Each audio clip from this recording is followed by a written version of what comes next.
Cumprimentando também o Instituto Milênio e o Atlântico, o conferencista.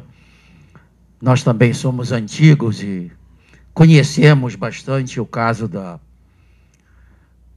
favela do Cantagalo. Já olhamos aquilo tudo. A dúvida nossa é o seguinte: todo esse financiamento que exige, porque ela exige um grande trabalho de urbanização, o problema do acesso, que essa é uma favela de morro, tem que ter problema de acesso, tem o problema também de contenção, porque ali já houve obras de contenção, a gente conhece aquilo bem. Eu acho que o problema fundiário de terreno seria o mais fácil de resolver, apesar de que é um pouco não entendido pelo judiciário. Eu sou engenheiro, mas conheço bastante o problema do judiciário. Já sou ex-diretor de patrimônio do Estado, então a gente conhece muito bem.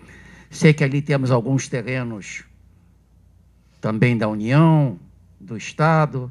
Fácil, porque hoje existe uma legislação federal que permite ceder os terrenos.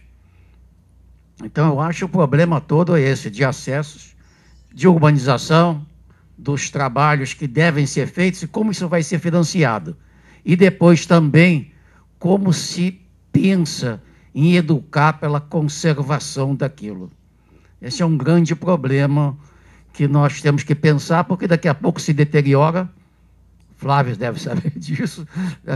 Todos, o Adolfo Lindenberg, a gente conhece bem esse problema de construção.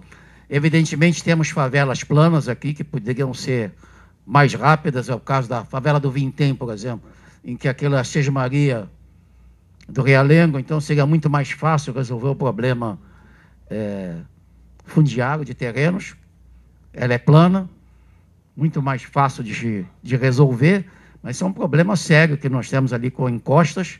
Grande parte do problema de favelas aqui no Rio é o problema das encostas. E o problema que eu acho que tudo depende da vontade política. É que eu vejo uma cultura corrupta. A gente conhece muito bem, você falou, simplificação dos loteamentos. Eu conheço essa história toda, porque a gente trabalhou muito com isso, e sabe que o problema sério é da corrupção. O maior problema que eu vejo o entrave é da corrupção, porque o resto se resolve. Quando se tem vontade política, o acesso à barra foi feito em 5 anos. Eu estive lá no primeiro tiro do turno do Joá, em 1º de junho de 1969, e depois está tudo pronto. Então, tendo vontade política, se faz. O problema todo é esse. É o que falta no Brasil.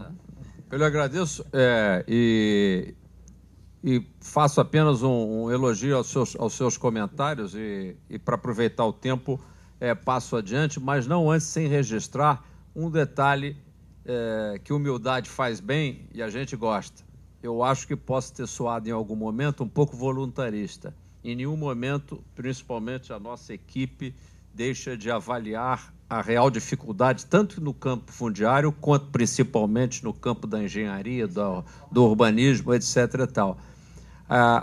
Dentro dessa humildade que devemos ter diante dos problemas, a gente tem que ser um pouco que nem a mosquinha surda, que como ela era a única que, quando diziam não vai dar certo, não vai dar certo, ela continuava subindo, porque não ouvia nada, foi a única que chegou lá no pote de mel.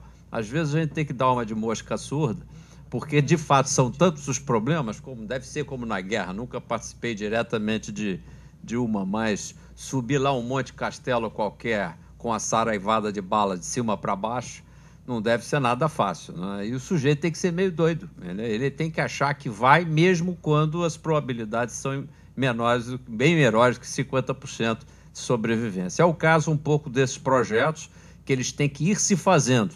Não vai se obter tudo com o RGI. Aliás, é até relativamente pouco, mas é como um fermento na massa. É algo que empodera a comunidade e a obriga à auto-organização. E isso é altamente economizador em si, porque a sociedade auto-organizada, ela, como um kibutz, ela já começa a se pagar, ela começa a descobrir soluções para ela mesma.